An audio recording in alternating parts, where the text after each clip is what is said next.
What's going on, everybody? It's your boy Adam. It is June 25th while I sit here and record this. The videos are catching up slowly.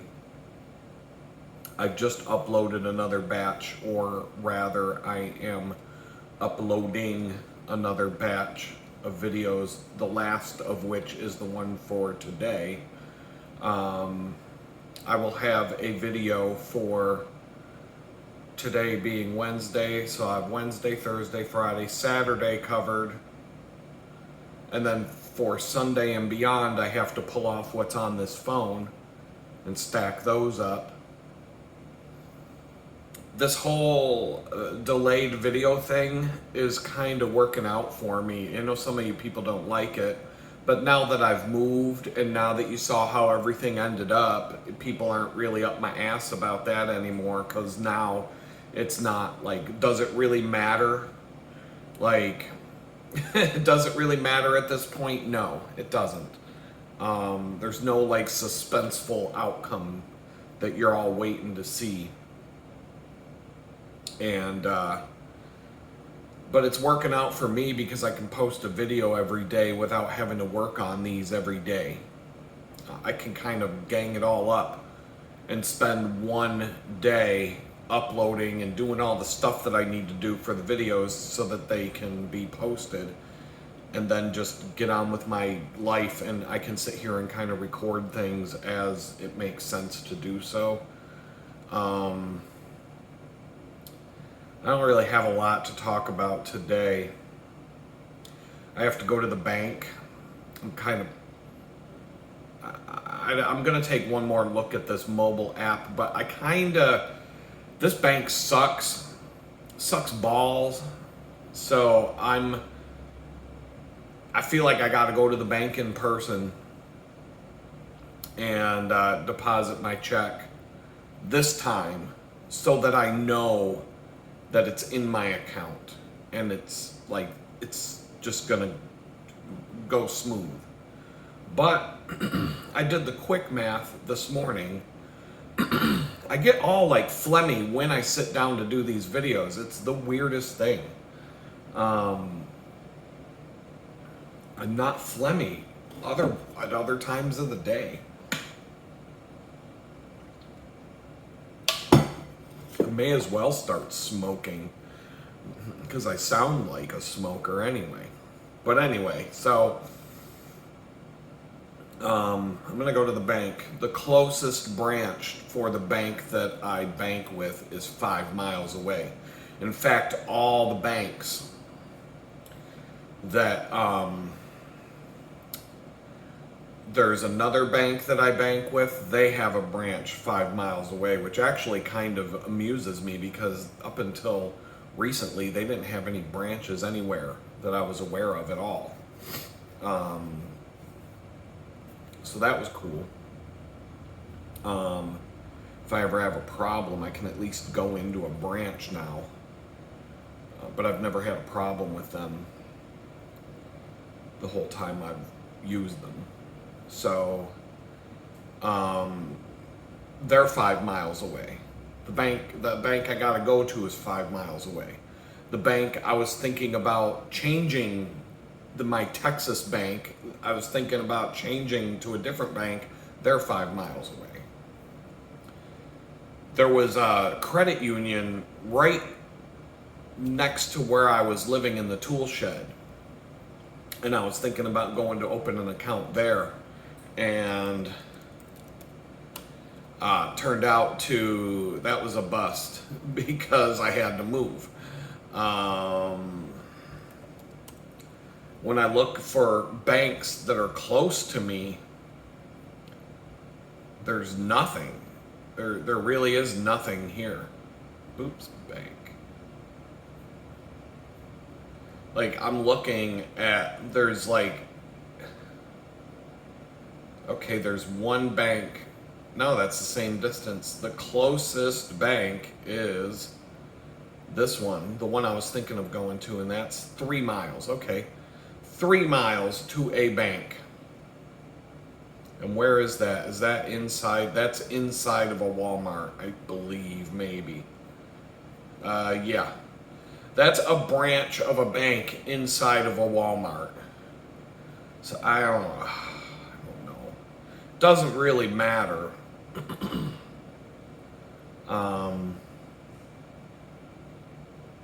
But yeah, there's no branches of any bank that are close to where I live. 3 miles is the closest I can find a bank branch where I can go in person if I need to. Like I have an online bank that I use, and I have so anyway, I like to have a bank that's local to me. You know, just like if you own a business and you handle cash and you get the little zippered bag and you have to go drive to the bank and make a deposit on a regular basis with a zipper bag where you put all your cash in. And that, you know what I mean? It's nice to have a bank that you can go to in person. And that's where I'll get my direct deposits. And you know, it's good not to have all your things in one place. I try to keep enough money in multiple bank accounts, and this is just a rule in general, especially when I used to travel a lot. You don't want to have just one checking account and one debit card when you travel. That can be, I mean, it never burned me, but boy, that makes you uncomfortable. Like when you go to get gas. Sometimes, for whatever reason, your card will get declined at a gas pump.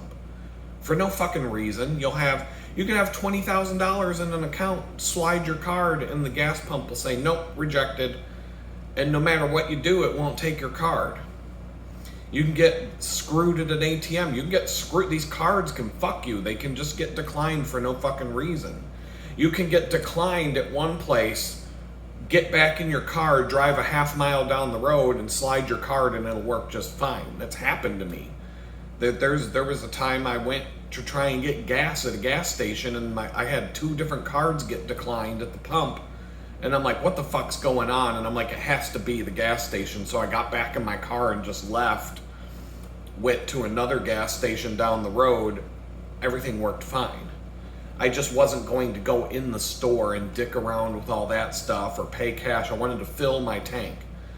I didn't want to do the, here's $20 and then have to go get gas again. I was driving. I wanted to fill my tank to the top. And the only way you can really do that is to use a card at the pump. So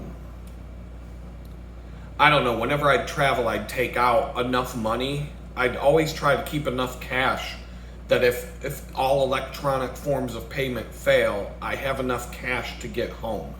And not just pay for the gas to get home, but pay for the gas, the tolls, the whatever else I might need, a hotel for a night or whatever. Like, I have enough cash to get home. But it got to the point where I had, multiple bank accounts, credit cards, things like that. So I always felt safe in terms of, I would kind of divvy up things. I'd be like, okay, put all the gasoline on this card.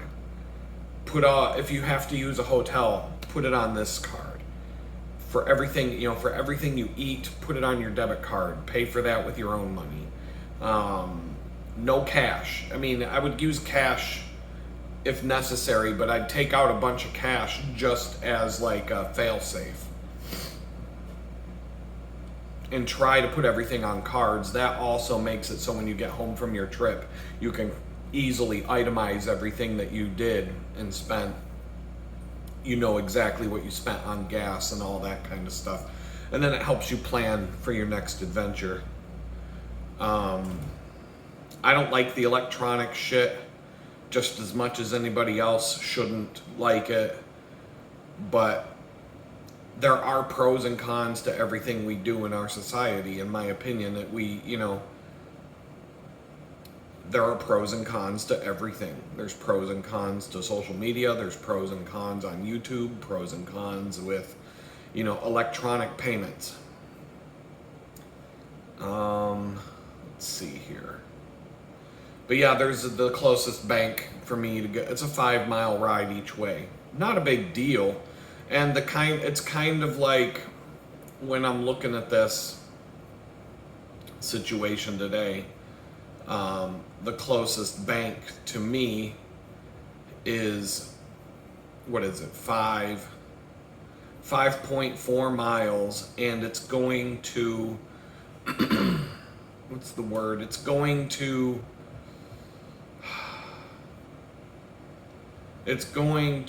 give me an opportunity to go explore another area that I haven't seen before. A grocery store. Then I may switch from doing Walmart delivery to HEB delivery and doing like the actual grocery store delivering to my house if I'm gonna do the grocery delivery, because I like HEB more than I like Walmart. So that's something I'm thinking about. I'm doing like the free trial for Walmart, where you get like a month of free grocery deliveries, except for like paying the driver a tip. And then after that, it's like $12 a month. It's like Amazon Prime. It's like Walmart's version of Amazon Prime. So I'm just kind of looking at what else is next to this bank. There's all kinds of businesses around here.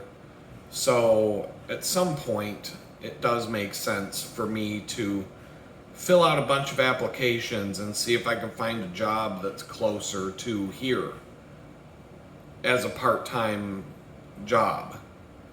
I did see a restaurant, like a mom and pop kind of restaurant, burger joint, that had a help wanted sign in the window on my way home Monday.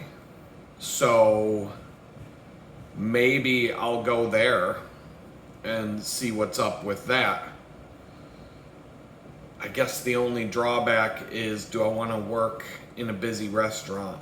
Because that's, if I'm only riding my bicycle 3 miles to go to a job, but the job is back-breaking, crazy labor. I think it was this one right here. I'm going to look. Just looking at this. Yep. I mean, I don't know. They had a help wanted sign in the window. And that's all. I mean, do they speak English? I don't know. That's another thing. Like a lot of places around here, if you don't speak Spanish, you're not going to get hired. Put it that way.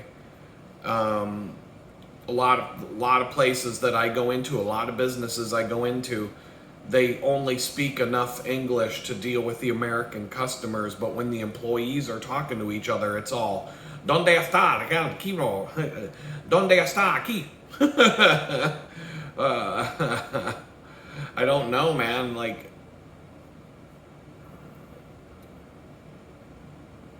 at least at the bakery, everybody speaks English. There's a few people that can speak Spanish, and we do get customers that don't speak English, or we get DoorDash drivers. Mostly the DoorDash drivers are, they won't hire me to be a DoorDash driver, but if I was an illegal immigrant, if I wasn't a citizen, I'd be hired today to do DoorDash. No problem at all there.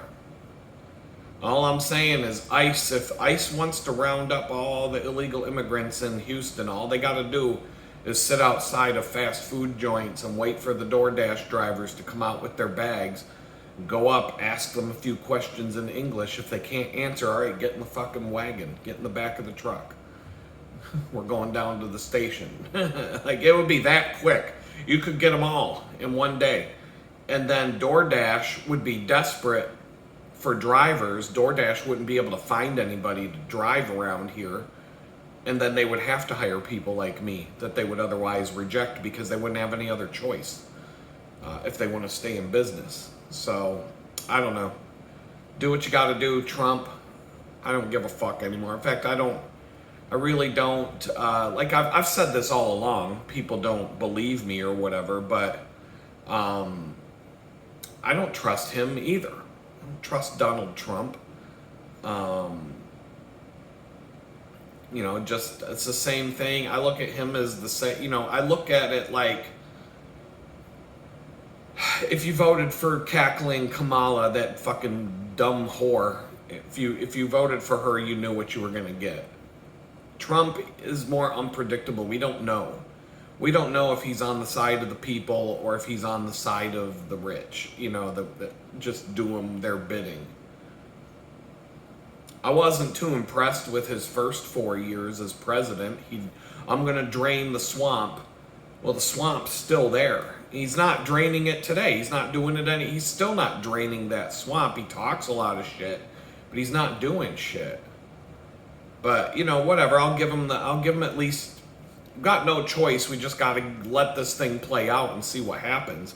But if Jeffrey Epstein's clients get away with raping kids on the island, if we end up where none of these people that rigged the election, I mean, if he can't even go after the people that tried to kill him in Pennsylvania, number one, CNN did not do live coverage of any of President Trump's campaign stops except for Butler, Pennsylvania on the day he got shot.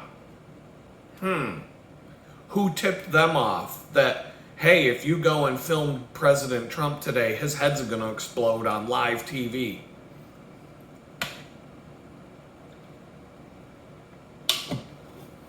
Number two, have any of you ever been to see a president speak or been where a president's going to be? I have many times. You don't get within 100 yards of the president of the United States or the former president. You don't get 100 yards away carrying a gun, let alone a rifle. If I had a pistol on my ankle, I wouldn't be getting in. In fact, if they caught you trying to get in with a pistol, you're going to prison for that shit. Okay? You're not getting anywhere near the fucking president with a gun, let alone a fucking rifle. A rifle that you can't hide. You gotta sling it over your shoulder. They let this fucking kid in with a rifle, let him climb up on the roof of a fucking building that's 100 yards from the president. You mean to tell me that there's no Secret Service, there's nobody on the roof of that building that had a clear shot 100 yards, a football field away? A football field length away from the president, they let some fucking kid climb up on a roof. All the people in the crowd were screaming at the cops. There's a guy trying to climb the roof. Hey, look, there's a guy trying to climb the roof. And all the cops are like, nothing to see here. Nothing to see here at all. There's people on the roof behind Trump on the stage on a different building with a clear line of sight to the roof that kid climbed up on, and they let him take the shot. The whole fucking, everybody who was surrounded Trump that day was in on that shit. The Pennsylvania State Police, the FBI, the Secret Service, all these agencies are in on that. If you can't figure that out, they don't just let a fucking high school kid climb up on a roof of a building 100 yards from a president carrying a fucking rifle while everybody in the crowd is watching him do it and pop off shots. They don't allow that. That doesn't happen unless they want it to happen. So, if Donald Trump finishes out his presidency and he can't get to the bottom of that, believe me, if I was the president, I wouldn't even give a fuck about anything else. I'd be going after the people that tried to kill me. And I'd be cutting their fucking throats in the middle of the night. I'm like, fuck it, man. I'd be sending out some dark forces to just find these people and take them out. So I don't know, maybe that's going on right now. I don't know, but all I'm saying is if we get to the 4 years and he hasn't even gone after the people that tried to kill him, well, that just tells you right there that this whole thing is a fucking joke. Because I mean, you'd think that might be a priority. If that was me, oh boy, I would be on it. I would be on that shit if that were me. I'm not letting that shit fly. If I'm the president, hell no. So, and this whole Iran thing, is World War III, I don't fucking know. I mean, how many... Obama got the Nobel Peace Prize. Barack Obama got the Nobel Peace Prize, and he dropped more bombs on people than George Bush did. The only difference is they don't call it a war when we're just dropping bombs out of the sky and just bombing people.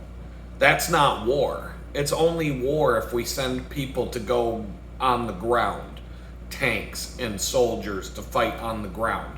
But if we're just bombing people from the sky and throwing missiles at them, that's not war. That's the Nobel Peace Prize. So Obama was Obama. I mean, come on. His name, Obama. His bomb is in his fucking name. That's all he fucking did for 4 years, 8 years. Bombed the shit out of people. But it was never called a war because it's just, well, they're just bombs. Who gives a fuck? And it kind of reminds me of like Star Wars, because I'm still watching the Clone Wars series. And the whole thing about Star Wars, it's so accurate to our current world, except it takes place in outer space. And instead of different countries, we have different planets. It's just, I don't know, I think it's funny that the stories match up, because you can explain politics to little kids by saying, well, it's like when Emperor Palpatine did this and that, and the kids are like, oh, okay, yeah, I get it now. They get it when you explain it in terms of Star Wars, like, oh yeah, I get it. Like, they understand how things work when they're watching Star Wars. So when you explain, this is what George Bush was doing, or this is what Obama does, or whatever, and you explain it in terms of Star Wars references, they're like, oh yeah, I get it now. And so it's perfect for that. It's perfect. It's a perfect way to explain how things are going on. And so, the biggest thing in the Clone Wars saga, that era of Star Wars universe, is that you've got this rich guy, Palpatine. He was the senator of Naboo. He was a rich senator. Imagine that. He was one of the richest people in the galaxy to begin with. I mean, there's a backstory to this guy. He had money. And so he was able to use his money to build a droid army, a robot army. Well, we haven't seen anything like that in our world, have we? We don't have all these companies like Boston Dynamics and Tesla and all these companies building these fucking robots. Robot dogs, robot people, all the AI stuff that's coming out.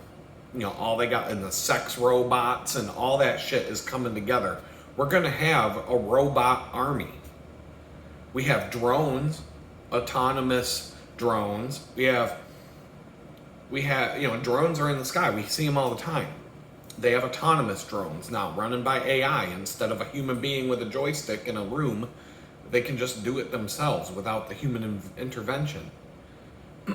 We're going to have an entire army of robot dogs with guns mounted to them, robot people, humanoid robots, Terminator style robots, drones, all the shit, robot tanks, robot everything. We're going to have millions of robots that we can just deploy to another country and obliterate another country without even having to send a soldier to do it. It's just like Star Wars. That's how Star Wars, the first part of the Clone War is when they start sending robot armies to take over the planet of Naboo. And that's like the first battle of the Clone War.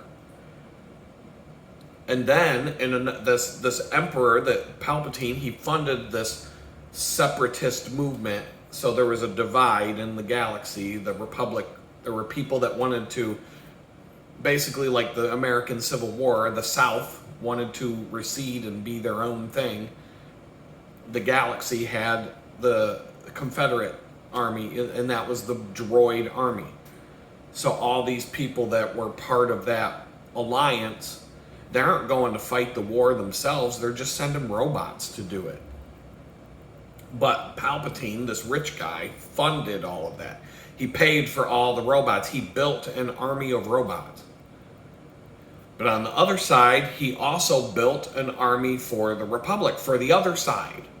And instead of robots, he made them clone. He made an army of clones. So let's just speculate, while America's building an army of drones and an army of robots, who's to say over in China in some underground lab they aren't building a fucking army of clones?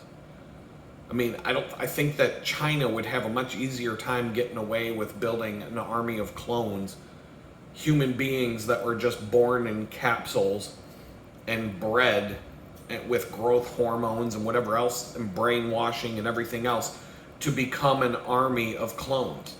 I mean, all the Chinese people look the same to begin with, so we wouldn't even know if they were clones.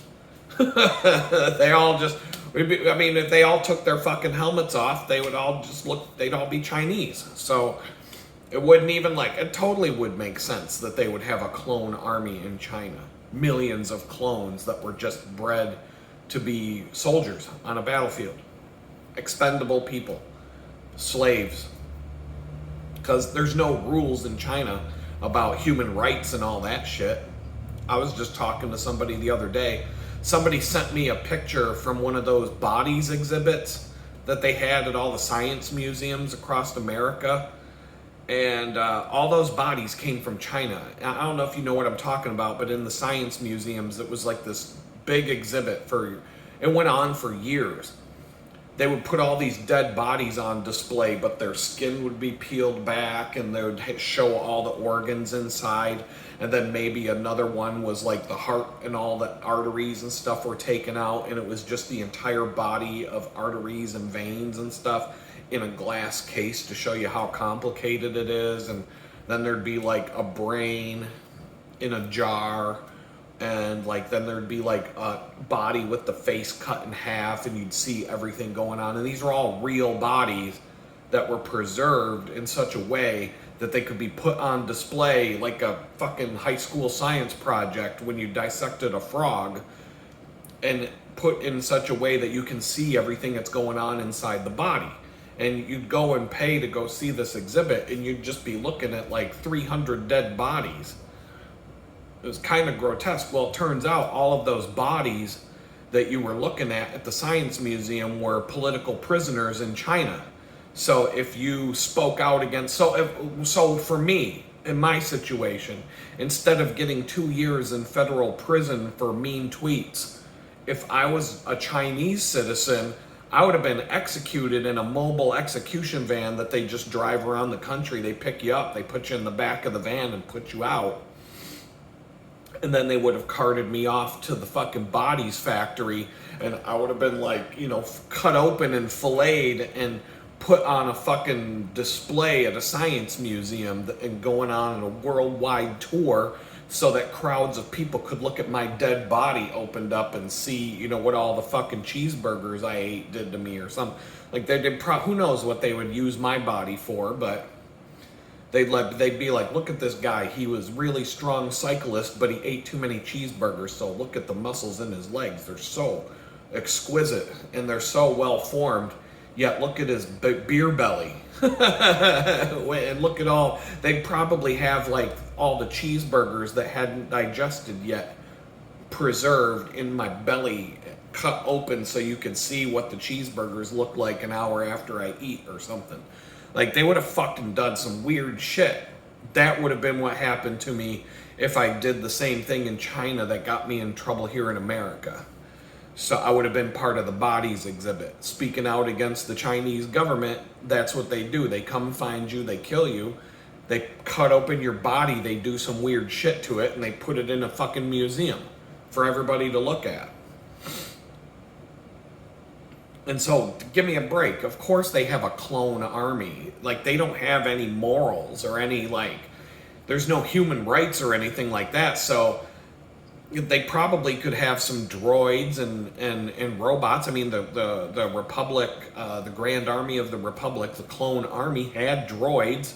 You know, they had R2 units and C3POs and all the other fucking droids, and they use them. But the clones are better fighters because they can think creatively and they can work better as a team.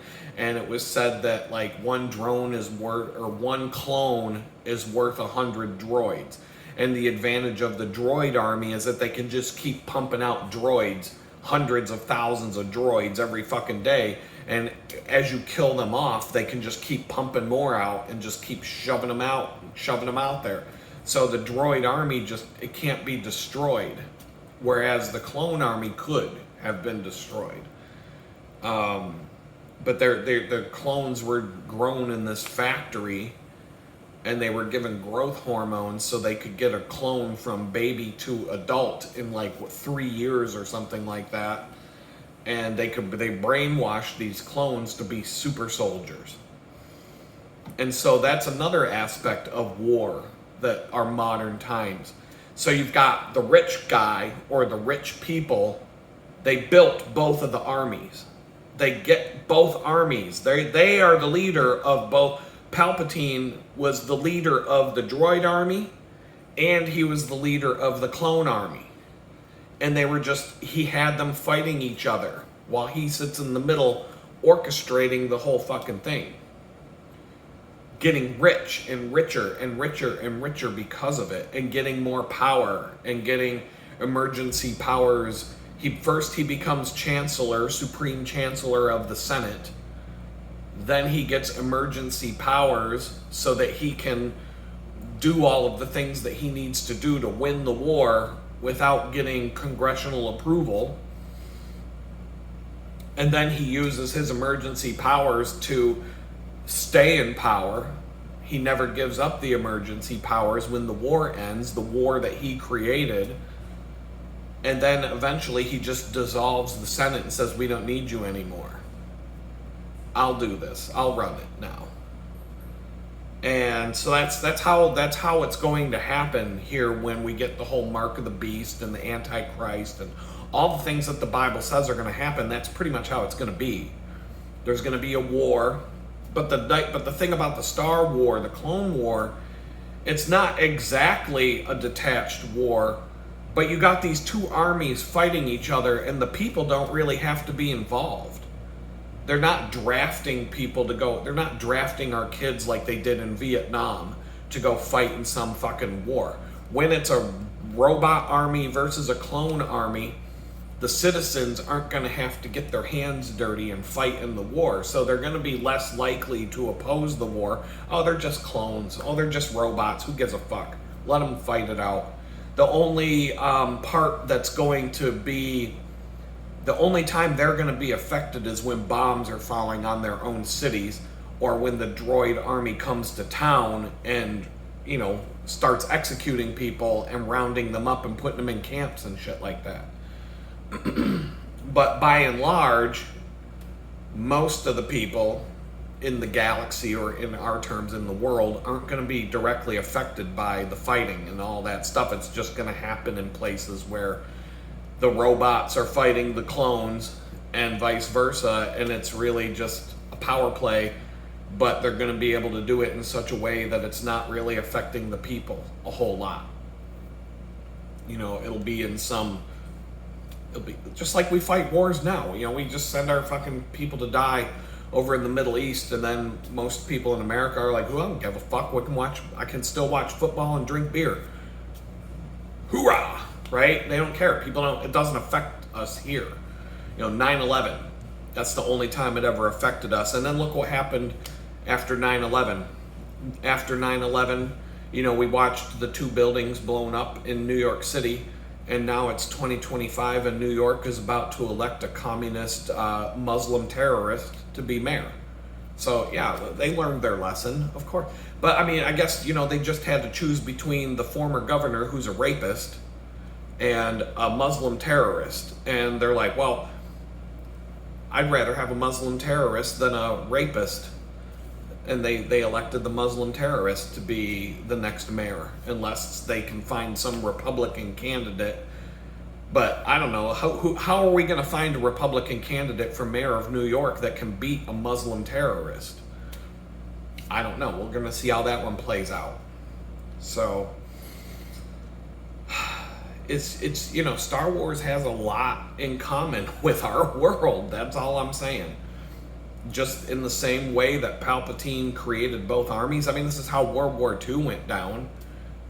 The richest people in America funded Adolf Hitler and built his army for him at the same time that they were funding and building the American army. Exxon.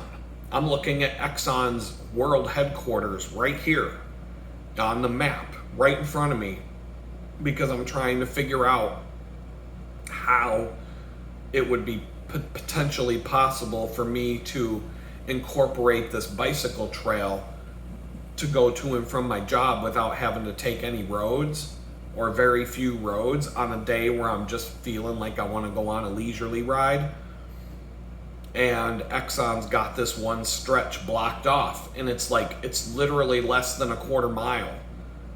I don't even, like, what is the scale? 200 to 4, like you're talking like 900 feet of missing bike trail because Exxon won't let the city have it. These fucking greedy little cocksuckers. But Exxon got in trouble because they were giving Adolf Hitler all the fuel he needed to run his tanks and his air force and everything like that.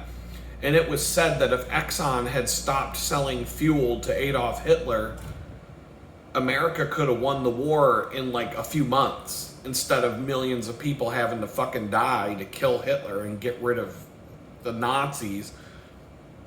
Exxon kept that shit going at the same time that they're giving all of the Americans the fuel that they need for their tanks and their ships and their fucking planes and everything else. So Exxon didn't want that war to end because they're making a shit ton of money.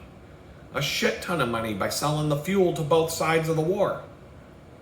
It's just like Star Wars. It's just like there's an episode of the new Disney trilogy of Star Wars where they specifically talk about the arms manufacturers.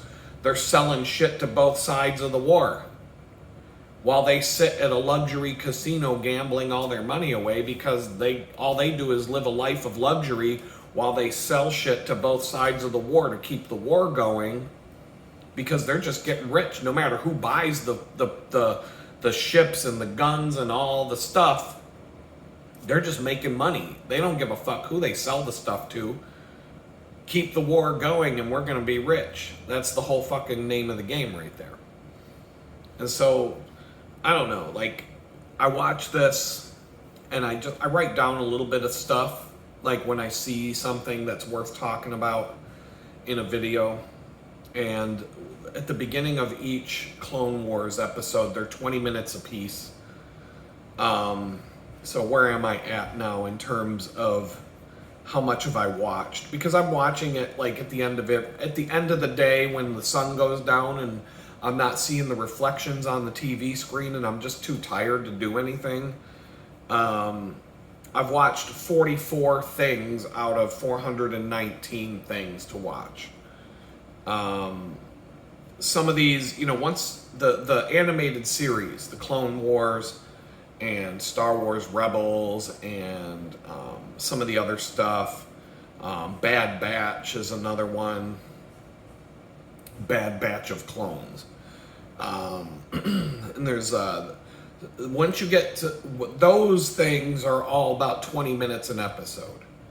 So 3 episodes of that is an hour of your time.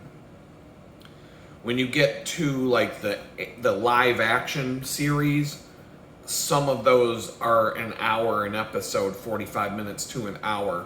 But even like, the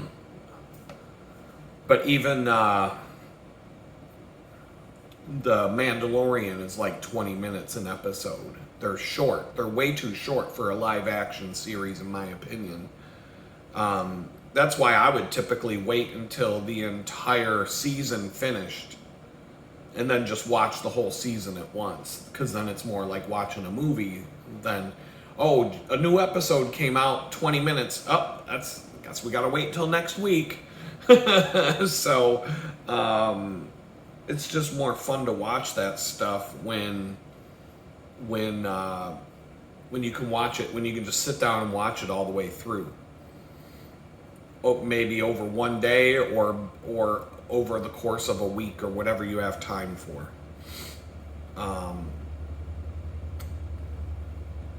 But I've watched 44 out of the 419 things that are available to watch right now on this list in the chronological order where they take place in the universe of Star Wars versus the order that they're given in the series and movies and all that.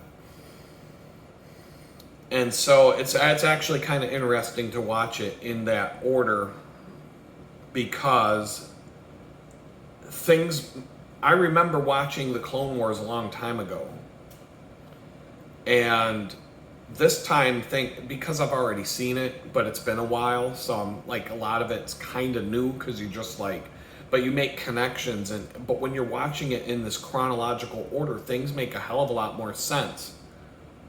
Because when you originally watched it, some of those episodes are just bouncing around in the time. Like, some episodes that are further along in the series take place before episodes that are way back in the series. And so when you put them in, I don't know who the fuck, some nerd had way too much time on their hands and figured out how to put it all in order. And I'm just watching it. It does make more sense when you watch it this way. Like, some of the things that never made sense are like, oh, I get it. Also, this took place then, and that kind of stuff. But at the beginning of every Clone Wars episode, there's a, what do you call it? Oh, cool, my video finished uploading, so I'm going to wrap this up pretty soon here. The hell is, okay. That there's like a little Yoda fortune cookie at the beginning of each episode. And it's just like, it's something that probably Yoda would have said at the beginning of each episode, just on the screen as text. And so one of them was, I write some of these down. One episode, at the beginning of the episode, it said, arrogance diminishes wisdom.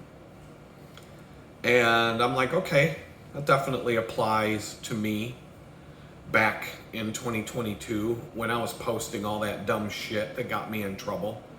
I was pretty arrogant. I mean, you've watched enough videos by now, you know I'm a little bit arrogant at times. And I don't give a fuck about it, but I do know that the more of a know-it-all that you are, the less wisdom you have. If I don't just walk around acting like I know everything. When I go to the bakery, I have some arrogance when I'm at the bakery. I don't lie about that. But at the same time, I'm not so arrogant that I won't listen to anybody else, or if somebody else has a different way of doing something and they want to tell me, I'll be like, I'll listen. And if what they are telling me is better than what I'm doing, I'll be like, okay, I'll do it your way. Because wisdom, is the ability to listen to other people and decide to not think that your way is the only way. And so, it's the same thing in the comments section here. Some of you people in the comments were upset that I kicked out the troll. And I think it's just one troll. I kicked off 4 accounts, but I think they're all the same person. I'm telling you, I was watching this and watching what happened after I kicked the one account off, and it was 4 different accounts, and it was all the same person leaving the same fucking comment over and over again. So, in terms of like me being in a thorn to that person's side, making them have to start up a new Google account every time they want to leave a comment on this channel is a lot more hysterical than any reply that I could come up with for a troll like that. So if I can make his or her, probably his, I mean, women don't have time to do that shit. Women, even an ugly girl has 20 dudes lined up to try and get a crack at that. And she's just juggling dick on social media, Snapchat, text messaging 20 different guys. She's got a lot more shit going on to be sitting there making fake YouTube accounts to troll people. That's a guy doing this. Because guys are a lot more likely to have less shit going on in their life. So that's a dude and if he's spinning up multiple Google accounts to leave a shitty troll comment, then I'm just gonna be like, peace out, bitch. That's kind of funny that I've got someone so worked up that they're willing to spin up a new Google account every time they want to leave a fucking remark. Good. I think that's fucking hysterical. But anyway, arrogance diminishes wisdom. The more arrogant you become, the less wise you are. And so my arrogance, I was like, I can say whatever the fuck I want on social media. I mean, these Democrats can run around burning down cities. They burn down Minneapolis. They can set Seattle on fire. They can burn down all these fucking cities. They can riot. They can do whatever the fuck they want and say whatever the fuck they want. They can threaten to kill Donald Trump every day. Nothing ever happens to them. So obviously I can just, run my mouth and nothing will happen to me. And then a tank shows up at midnight and drives through my front door of my fucking house. Arrogance diminishes wisdom. There's a good lesson there. Don't let your arrogance diminish your wisdom. But then another episode of the Clone War had the phrase, it is a rough road that leads to the heights of greatness. And so, there's another message for me that, like, you might go down a rough road, but if you're going, if you're going to have something about, if people are going to be able to look at the greatness. And I don't know, I think that's kind of arrogant to say that I'm going to leave greatness behind when I leave this world. But there's a lot of people who become very successful who went down a very rocky road to get there. Some people are just born with a fucking silver spoon in their hand and, all that they can eat, the all they can eat buffet. And, they've never had a problem and they can grow up to be successful because of who their dad was. Will Smith has a son who's an actor now. Do you think Will Smith's son, the actor, had to sweat and go through all the shit that a typical Hollywood... Do you think that his son had to go through whatever Will Smith had to go through to become famous? Even though Will Smith became famous as a rapper. But, in West Philadelphia, he was born and raised, and on the playground, he spent most of his days, when a couple of guys who were up to no good started making trouble in his neighborhood, he had to go through all of that to become a famous rapper. His kid is born rich, living in the lap of luxury, and when his kid decides, I want to be an actor, Will Smith's like, okay, go talk to this person, you get to be an actor. You get to skip the line and maybe he still had to audition and, still do something to get the part or whatever, but he had his foot in the door and he's never going to live a life where he has to struggle. But there are a lot of famous people out there who struggled and who lived very dirt poor and clawed and scratched and fought their way to the top and got there. There's a lot of stories like that because Americans, we love those stories. So I'm not even gonna, they're a dime a dozen. And, but then, you got things like, they say Jeff Bezos started Amazon out of his garage. It's like, yeah, that's true with $1 million that his dad gave him. You know what I'm saying? Like, ooh, yeah, he had to sweat and toil in his garage to make that company take off. It's almost like the garage, like it's almost like that whole thing was done to give the company humble beginnings as a marketing ploy.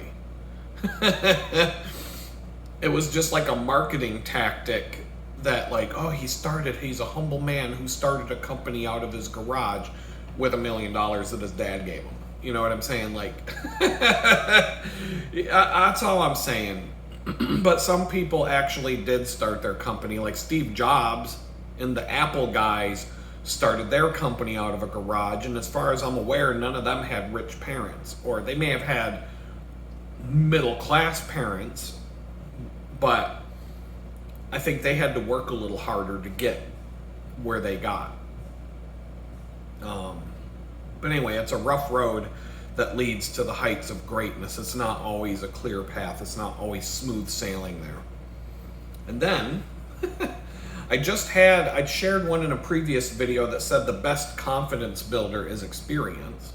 And I talked about, I related to it in terms of not just my career experience of, you know, doing what I do for almost 30 years, but also riding my bicycle on dangerous roads, and people are like, oh my God, how does he do that? He's going to get killed. And why, you know, like, how do you do that without being afraid? I get asked a lot. And just people think it's like the most ridiculous thing that people tell me all the time, like how ridiculous it is. And like, I can't believe you even do that. And how do you do that? It's so like, and it's like, I guess, you know, I've been doing it since I was like 9 years old. My mom was letting me ride my bike to school at 9 years old in the 3rd grade. 6 miles on a fucking BMX bike on roads. I mean, this is back when Mom would send me down to the corner store to pick up cigarettes when I was 9 years old. She'd be like, why don't you go down to the store and get Mama some cigarettes? When you grew up in the 80s, man, you either had to grow up when you had to be an adult by the time you were 9 years old, or you just weren't going to make it. You had to be able to fend for yourself. Now kids are 25 years old and they can't even make their own fucking bed. Can't do their own laundry. So I don't know, somewhere we fucked up. But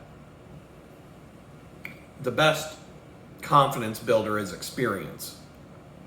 But then another episode of the Clone Wars at the very beginning said overconfidence is the most dangerous form of carelessness. So that goes right along with arrogance diminishes wisdom. Overconfidence, being overconfident, is the most dangerous form of carelessness. So overconfidence on a bicycle. If I just felt like I don't gotta stop at these red lights, I don't gotta fucking follow the law, I can just do what I want and just start blasting through every fucking red light without a care in the world, I'm gonna die. Like, I'm gonna get killed. In fact, the other day, I stopped at a red light, and when it looked like the light hadn't turned green for me yet, but there was nobody coming and I was really tired too. You know, people make mistakes when they're tired. Driving, if you've ever driven somewhere tired and made a mistake where you, like, say you're pulling out of a parking lot and you go to pull out and a car's coming the opposite, like all of a sudden you're like, shit! And you have to slam on your brakes, and maybe your front bumper is sticking out in the road and somebody comes by screaming at you and blaring their horn and has to drive around you because you fucked up. You know, these things happen. So when people make mistakes when they're driving against me, I don't really complain about that on the channel, in the world. I just like shrug my shoulders and say whatever. Maybe I'll get mad about it on the bike, but I don't bring it to the videos. Because I know that everybody fucks up every now and then when we're driving. When we're riding a bike, we make a mistake.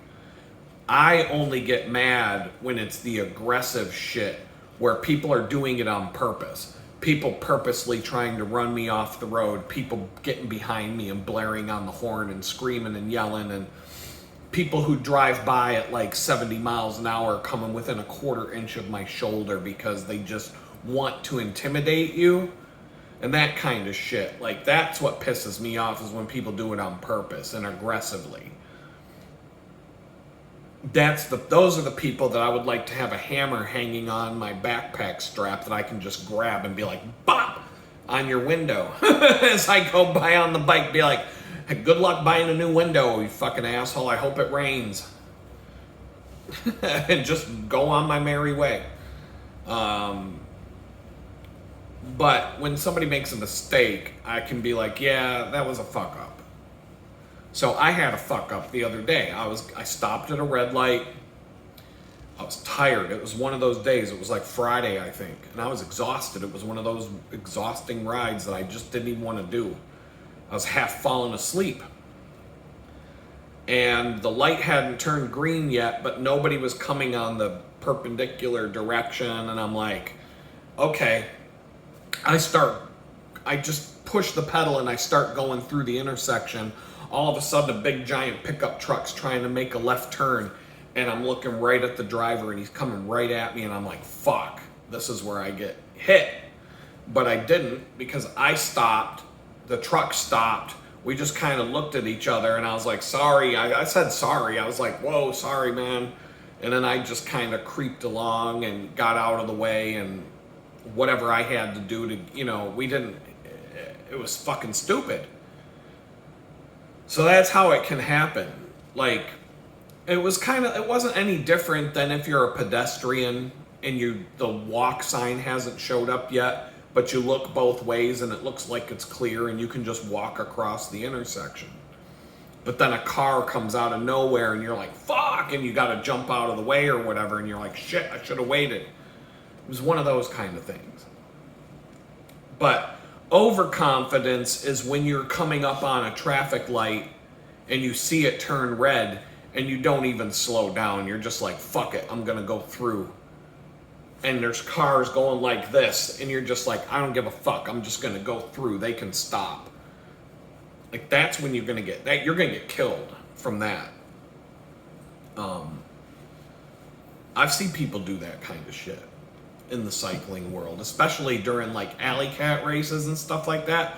I've seen some really questionable things. I've seen videos of people with helmet cameras in New York City just bombing down through Manhattan, not giving a fuck about even slowing down for red lights or pedestrians or anything like that. Just to make it a cool video, they're gonna get killed. You're gonna get killed. Like, just like going 30 miles an hour through a red light when there's pedestrians crossing the street and cross traffic and all that, and just weaving in and out and not giving a fuck. There's video, it's not hard to find these videos on YouTube. People put that up just to get clicks. And, yeah, YouTube's got some weird fucking issues going on this week. Anyway, just like weird connectivity issues that don't have to do with my internet connection, but something's wrong with YouTube this week. But overconfidence is the most dangerous form of carelessness. I don't just go blasting through traffic lights. If I was putting on a helmet camera, if you see me run a red light, you can rest assured that I've looked both ways and I've made sure that there's nobody coming, that there's nobody trying to make a left-hand turn, because sometimes the opposite direction gets the left turn arrow while you still have the red, and you got to make sure, like the other day when I decided to go, I even stopped at the red light, but then I'm like, oh, it's clear, I can go now, and boom, almost got hit. I mean, it wasn't like the speeds were very high. It was in the cul-de-sac area. So it wasn't like, there are other intersections where that could have been much worse because people go a hell of a lot faster. It was just a dumb mistake. But it wasn't me being overconfident and arrogant. It was me being tired and not paying attention. And that kind of snapped me out of it so that the rest of the ride I was paying more attention. But,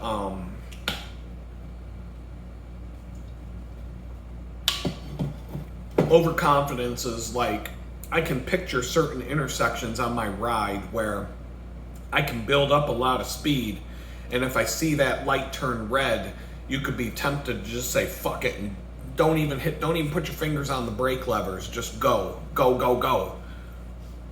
And that's where you're going to get smacked. You're going to get put down you're going to get put 6 feet under if you do that too many times. And how dangerous is it to drive? I mean, I've seen people in high school. I had this friend, I'm not going to name his name. There was this one road next to the Erie Canal with this windy ass road with all these twists and turns, signs, the yellow diamond sign saying take the turn at 25 miles an hour. Well, we all figured out you can generally take the turns 30 miles an hour above what the sign says. So if it says 25, you can go 55 around the turn and your tires will still grip. That doesn't mean it's safe, but you won't lose traction going 30 miles on a dry day where it's not raining and it's not snowing and it's not ice. On a dry, warm day, you can go 30 above the yellow sign and you won't lose traction, but you shouldn't do it because you can't see around the corner. There's a million reasons why you shouldn't do that, but we were dumbass kids. And so on this road, one friend of mine went in the canal going down that road. He lost control of his car and ended up in the canal. And this happens a lot on that road. I mean, at least once a year, they got to come fish a car out of the canal that went into the drink off of this road because people just decide to take these turns too fast, lose control, zoop, boom, into the canal you go. And so this friend of mine, one day, we're all in his car, and he's driving down, it's called Canal Road. It goes from Brockport to Holly. If you're from the area, you'll know what I'm talking about. He's going down Canal Road at 110 miles an hour. And we're all in the car, and we're all we're just a bunch of dumb high school kids too. And we're screaming at him. We're like, dude, slow the fuck down. Slow the fuck down. What the fuck are you doing? We're all yelling at him, and he just looks over. He's like, it's not our time. He's just like grandma going to church on Sunday, like it's no big fucking deal going 110 miles an hour down Canal Road, losing traction on all the fucking turns. Like we're like screaming at him to stop. When we're all a bunch of dumbass kids that drive too fast on that road ourselves. But this dude, he's going he's way beyond fucking retarded at this point. We're all screaming at him to stop. And he's just looking over like casually. He's like, it's not our time. Don't worry about it. It's not our time. It's not our time to go. It's not our time to die. We can do whatever we want. It's not our time. It's not our time. That's all he said. I'll never forget that shit. Well, it obviously wasn't our time because we're all still here. We're all still among the living, as far as I'm aware. So it worked out. It all worked out for us. It wasn't our time. But how the fuck do you know? How the fuck do you know that it's not our time? Why don't you just slow the fuck down? Stop. Overconfidence is the most dangerous form of carelessness. Yeah, it might not have been our time. There could have been a kid riding a bike in the middle of the road and he comes around one of these blind corners and poof, it's over for that kid. It was his time, but not our time. Like, imagine if you had killed a fucking kid doing that. You'd still be sitting in prison. It's still not your time. You'd be wishing it was your time because you'd be spending the rest of your life in a prison cell. And you'd be like 50 years old right now going, man, I wish it was my time.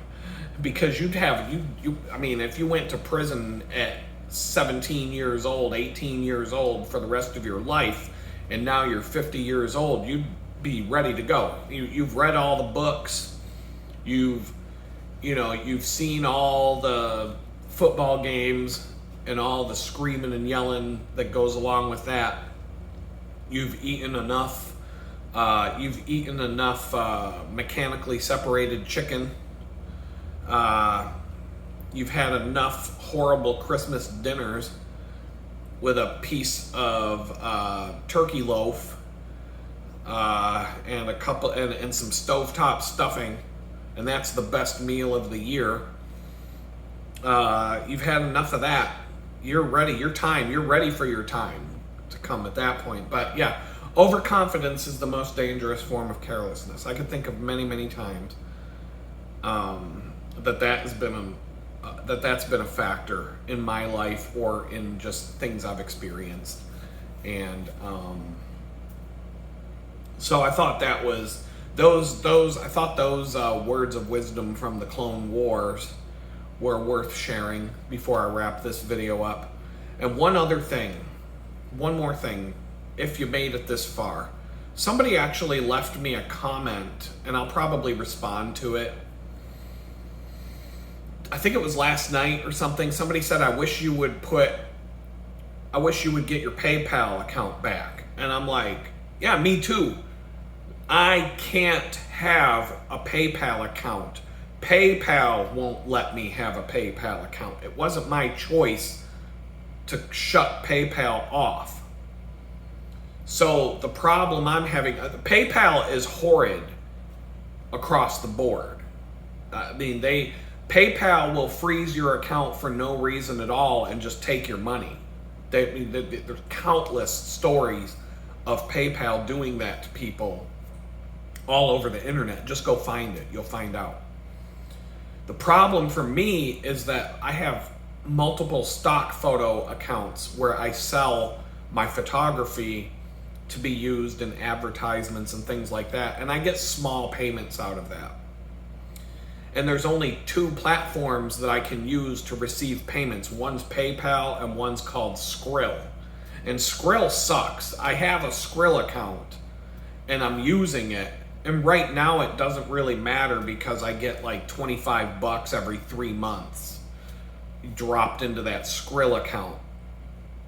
And then I can take that Skrill account and I can buy a Target gift card or something like that for $5 to $25, and I don't lose any of the money. There's no fees that I have to pay. If I transfer the Skrill account to a gift card, I don't pay any fees.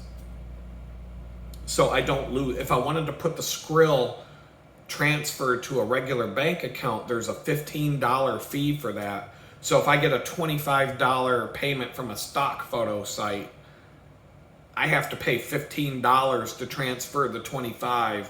I'm only going to get $10 in my account. So that sucks. PayPal doesn't do that. PayPal, if I get a payment from the stock photo site, there's no fee from PayPal for me to get paid. And then to move it to a checking account with a standard 2-3 day transfer, there's no fee for that either. So that was why I wanted to keep my PayPal account active, was for those reasons. As far as the chicken bucket goes, I use Square. They charge less money than PayPal. Donate.litgood.com. There you go. The guy who was who was getting mad at me for begging. I threw it in another video for you, but I waited an hour and 8 minutes to do it. But the digital chicken bucket uses Square for the payment processor. I pay less fees than I would if it was PayPal. I have no problems at all with Square. They're solid. They work. There's no problems. I've never had a problem with Square. Never. Not one single time. And they automatically drop the money into my checking account the very next business day. So if I get a donation on Friday, it'll take until Monday to drop into the checking account. But if I get a donation on Wednesday, Thursday morning, it's there in my bank account. PayPal takes longer. They take more fees. They give you more problems. And the problem I had with PayPal, and this is across the board, if your cell phone bill is not in your name, PayPal will not let you have a PayPal account, period. If you have a cell phone number that was used by somebody in the past that used that same phone number for a PayPal account, which is very likely because when you sign up for a new phone number from a cell phone company, there's a very good chance that somebody else used to have that phone number that you have now. And so there's a good chance that that person who owned the phone number before you did had a PayPal account with that phone number.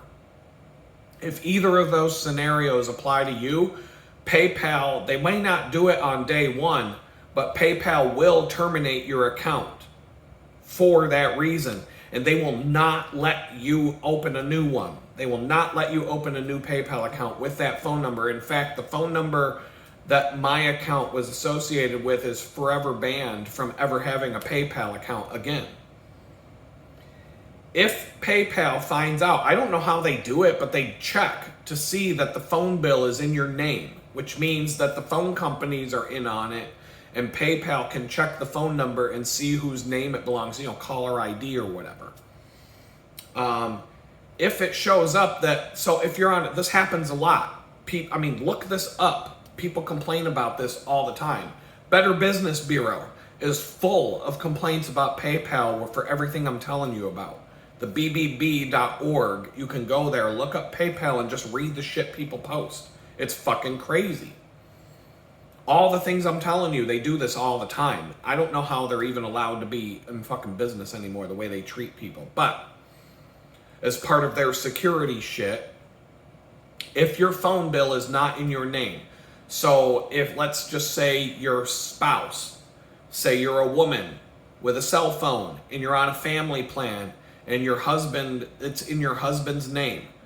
You're on a family plan, you and your kids. Let's say you've got a kid in college who's 23 years old, has a cell phone on your family plan. This happens all the time.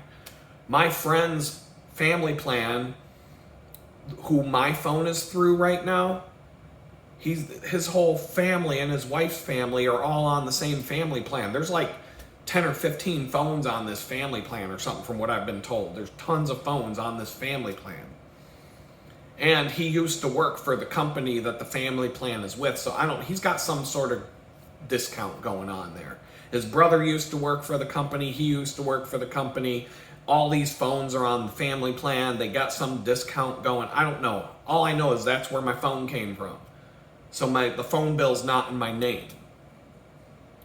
But all the phone bill's in his name. So anybody on his plan, nobody on that plan can have a PayPal account. They won't terminate your account immediately, but it only took a few times of me getting payments and then trying to get the payments into my bank account. PayPal would freeze my account every single time I tried to take the money out of PayPal and put it in my bank account. Every single time. Then I would have to call them and argue with them and fight with them to get them to unlock the account and move the funds. And then they finally locked me out of the account where I can never log in again. I couldn't log in with my username and password. It would just say something went wrong, call customer service. And that's it. And then you call customer service and they blow smoke up your ass. They'll tell you that they fixed it and they'll tell you to try and log in 3 days. And that's just to get you off the fucking phone because they don't want to talk to you. And so you wait 3 days and your account's still locked and you have to call them again and they blow smoke up your ass again. And then finally somebody might tell you this is why. But you'll find out if you Google what I'm telling you and you go to the Better Business Bureau and beyond, you'll find out that this is common. PayPal will not let you have a PayPal account unless your phone bill is in your name and the phone number that you're using for your account has not been used for a PayPal account in the past. Both of those things have to be true or they will kick you. They will shut off your PayPal account and you'll have to fight tooth and nail. And the only way that you'll be able to get your money out of the PayPal account is if you already have a bank account linked. So when you sign up for a PayPal account, you have to link a checking account to it. You don't have to. You never have to do that. But if you don't do that, and then they freeze your assets, they freeze your account, There's no way for them to transfer the money to you. So at least whenever PayPal would freeze my account, I could get the money. I could get somebody at PayPal to initiate the transfer to my bank account because the connection's already there. And so all somebody has to do in customer service is push the transaction through. But it got to the point where I could not even log into PayPal anymore and do anything. And every time I got money, every time I tried to transfer, a red flag would show up and they would freeze the account until somebody investigates this. And it was all due to those two factors. The phone number must have been used for a PayPal account in the past, and the phone bill is not in my name. So they won't, but it only takes one of those factors. But I mean, phone numbers are recycled now because they just don't have enough phone numbers to just give everybody a unique phone number anymore. And so you're highly likely to not be able to be on PayPal anymore. I mean, PayPal's a fucked up company. They're like the worst. They are, hands down, the worst payment processing company you could possibly use for anything that you do. Do not ever allow PayPal to control your business finances. You can offer PayPal as an option for people to pay you if you own a business, but don't make it the only way that you accept credit cards. Sign up for Square or Stripe. Those are just as easy, if not easier, to get an account with, and they're reliable.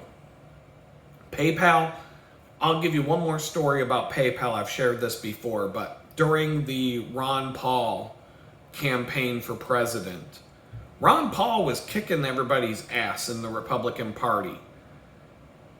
But the elections are rigged at the ballot box. And so during the New Hampshire primary, they pretty much deleted all of Ron Paul's votes. There were whole counties that showed up as having 0 votes for Ron Paul. And then there were people calling into radio shows saying, not only did I vote for Ron Paul, my entire family voted for Ron Paul. I know 50 different people myself that voted for Ron Paul who live in my county, and my county showed up as having 0 votes for Ron Paul in the primary. And so they wanted to do a recount. And they needed to raise $60,000 for each county or each precinct to do a recount, and they targeted different precincts to do a recount in, and they raised the money on PayPal to do it. And after they raised, $120,000 or whatever it was to have 2 recounts done in 2 different precincts, PayPal froze the accounts and took the money. So all these people donated and paid a group of people, a group of Republicans who were working in the Ron Paul campaign to fund the recount in New Hampshire. And PayPal just froze the account, took the money, disappeared, never had to fucking pay it back. All those people, it was like $120,000 just poof, gone. PayPal keeps it. They can just freeze your account anytime they want, and they'll just say, well, we suspected there was fraud. And they just take it, and your money's gone, and you'll never get it back. It's the same as when the United States government, say you're crossing the border and you're coming back from Mexico or something like that, they'll take 10, if you have cash, the government will just take your cash. They'll pull you over. If you get pulled over by a cop and they find some cash, got $10,000 in cash. Let's say you're going to buy a car and you're bringing $10,000 to do a cash deal to buy a car from somebody. You don't want to do a cashier's check for whatever reason. You got cash. It's not you have the right to fucking have cash. It's legal tender. But if you get pulled over by a cop and they search your car and they find the cash, they'll take the cash. You'll never get it back. They'll seize it. And then they'll just tie it up in fucking courtroom and litigation and this and that and evidence, and they'll pass it out to their fucking pig buddies, and they'll all go buy a $10,000 worth of donuts, and you'll never see a fucking dime of that money for the rest of your life. It's gone. The government can just seize it, never have to give it back. Look up what I'm saying. This shit happens all the time. PayPal does the same thing. They'll just take your money. I cannot tell you how many times, go to the Better Business Bureau, read it.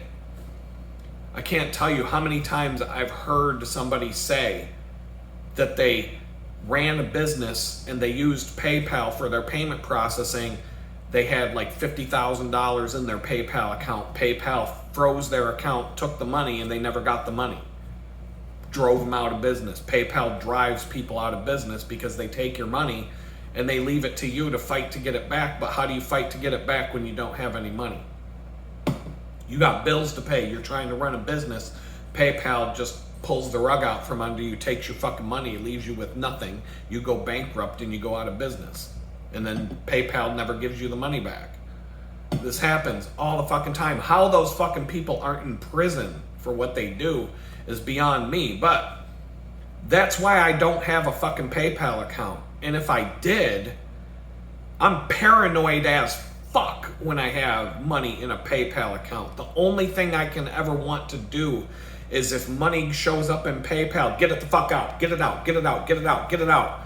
Get it out as fast as you possibly can. Like, do not let that money sit in PayPal for even a day. Get that fucking shit. Get it out of there. It's a hot potato. You don't want to be holding on to that. You don't want to have money sitting in a fucking PayPal account waiting to be stolen from you by PayPal.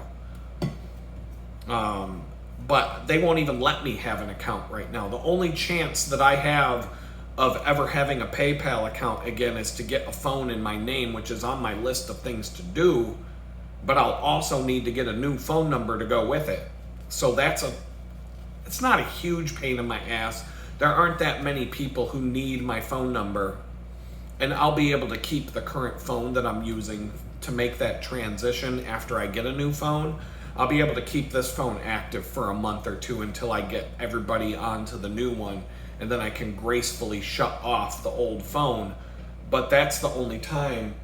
And then let's just assume that the new phone number that I get has already been used for a PayPal account, so I'm still going to have all kinds of problems with PayPal. PayPal's fucking terrible. There's no other payment processing company or bank that will put you through the level of hell that PayPal will put you through on a regular basis. If you've ever used PayPal and if you've ever had a problem with PayPal, put it in the comments. I guarantee that there are more than one person who's had a problem with PayPal who watches these videos. So that answers the question, why don't you have a PayPal account? Because I can't. I don't want one, but there are a few reasons why I almost need to have one. It's going to be very difficult to do some of the things I'm doing without a PayPal account. But right now, PayPal flat out will not let me have an account. They did not steal my money, but they made it very difficult for me to get it out when they froze my account. I had to wait about a week to get my money, but I got it. And like I said, at the time I was homeless, so $100 is a big deal. I may have had a couple $100 sitting in there. And then I closed the account for good. So the account itself no longer exists, and there's no possibility of any money just randomly showing up in there. But they're terrible. They're a fucking horrible company. They're the worst payment processing company of all time. Hands down. Like, there's nobody worse than PayPal in terms of processing payments. I've never seen anything worse than PayPal. And I used to work in the payment processing industry as a software designer for payment processing companies. So I know a thing or two. I know all the payment processing companies out there. No, PayPal's the worst. And when I worked in the payment processing industry, the payment processing industry knows that PayPal is the worst payment processing company in the payment processing industry. It's their reputation, as they have the reputation of being the worst possible way to process payments. I can't tell you how many business owners I've known over the years that got burned by PayPal and had to go to a real payment processor, which that should be what you, I mean, back in the day, it was harder to get a payment processor set up to process credit cards for your business. But now it's as simple as going to Square and signing up for an account. You're done.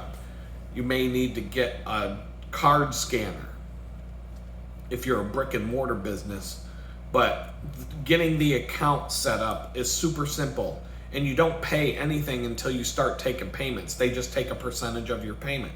That's how they make their money. It's around 3%. It's better than the fees that PayPal charge, and it's way more efficient. I've had a Square account since 2017, and I've never had a problem with it. Not one single time have I ever had a problem with it, ever. I've never had to reach out to customer service. I've never had a problem.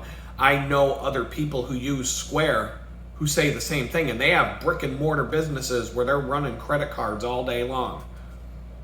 The system, like, they may have an internet issue, or they may have like a system down issue from time to time. But I've never really heard anybody complain about Square who uses it. I've heard complaints about Card Connect. I've heard complaints about some of the other payment processors that people don't like, the more traditional ones, but I've never heard people bitch about Square. I don't know what I don't think Square is the platform to use if you're a high volume business. If you're a high volume business where you're processing tens of thousands of dollars per day, you'd probably get a better deal by going to a different payment processor that's scalable, that offers a better rate. You may get down to 1.5% of your transactions being, because companies will undercut each other to get your business if you're high volume. So you might pay 1% in credit card fees because you're processing $10,000 to $20,000 a day in credit card transactions. And so, 1% versus 3%, that's a big fucking deal when you're talking about that volume. And like I said, there's companies all day long that'll compete and undercut each other to get your business. And those companies are typically set up to handle the high volume transactions better and more efficiently and more reliably than a Square is meant for, like, small business. It's meant for small businesses. It's meant for a mom and pop shop. It's meant for an independent business where you have one location, or you're on the move. If you're a flea market, if you sell things at a flea market, you want to take credit card payments, get a Square account.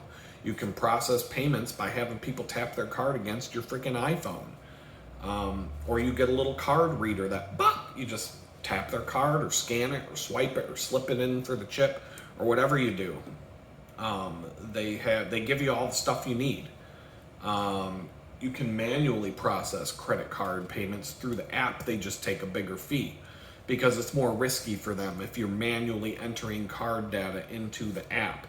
If somebody presented a credit card and for some reason your scanner's broke or the battery died or whatever, but your phone works, you can manually enter the credit card number, the CVV code, and all the stuff, and the zip code and everything on the card, and process the payment, but you might pay 4 to 5%. You might pay 5% in fees for that transaction because it's riskier for the credit card company to let you do manual entry, but they let you.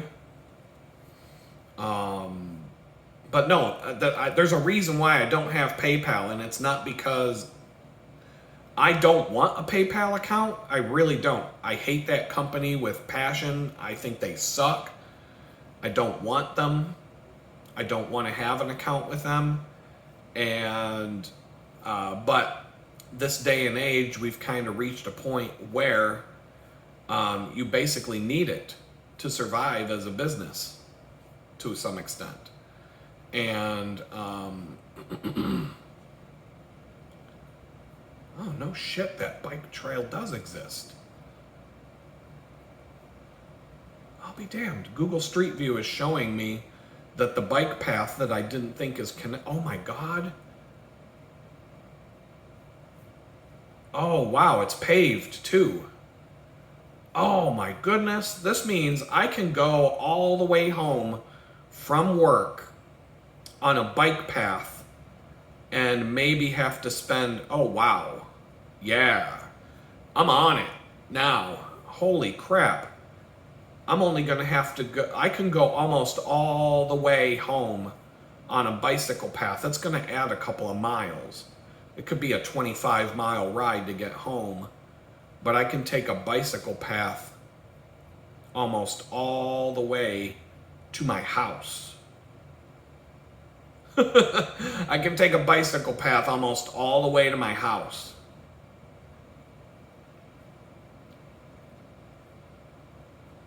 Without, I could go on the 25-mile ride and have to do 2 miles on a road. So yeah, that's gonna be, I'm gonna have to check that out. I'm just sitting here like, I'm looking at the Exxon.